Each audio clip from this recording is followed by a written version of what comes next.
Hi hello నమస్తే welcome to doctor Rao dental YouTube channel 25 సంవత్సరాలు Osmanian గాంధీలో service చేసి 39 సంవత్సరాలుగా అమీర్పేట్లో ప్రాక్టీస్ చేస్తున్నారు. సామాన్య ప్రజలందరికీ దంత వైద్యం మీద అవగాహన కలిగించడానికి ఈ ఛానల్ ప్రారంభించడం జరిగింది. ఇప్పుడు మనతో ఉన్నారు డాక్టర్ ఓ నాగేశ్వరరావు గారు. మరిన్ని విశేషాలు డాక్టర్ గారిని అడిగి తెలుసుకుందాం. నమస్తే డాక్టర్ గారు. నమస్తే డాక్టర్ గారు, కొంతమంది పొద్దున సాయంత్రం బ్రష్ చేస్తుంటే కూడా నోటి నుంచి దుర్వాసన వస్తుంది. అది ఎందుకు వస్తుందో కొంచెం మా వ్యూయర్స్కి వివరించండి.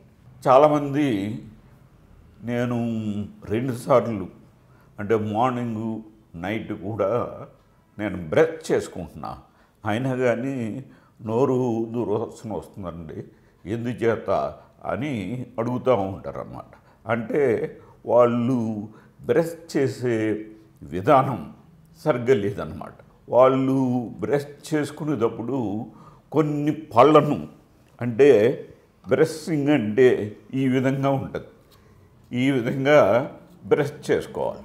అంటే ఈ అన్ని పళ్ళను కూడా లోన పళ్ళని, తర్వాత లోన భాగం కూడా ఈ విధంగా బ్రష్ చేసుకోవాలి.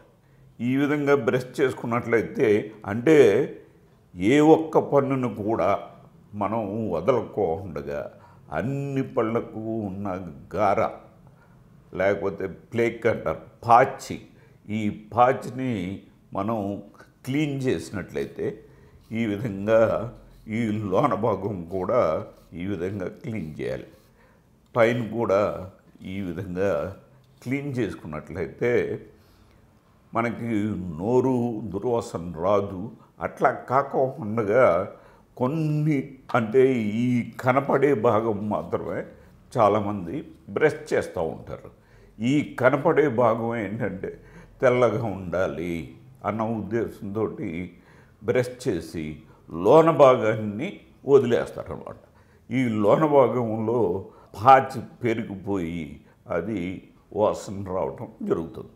కాబట్టి ఇట్లాంటి పరిస్థితుల్లో డాక్టర్ని సంప్రదించినట్లయితే ఇక్కడ క్లీన్ చేయడం అనేది జరుగుతుంది.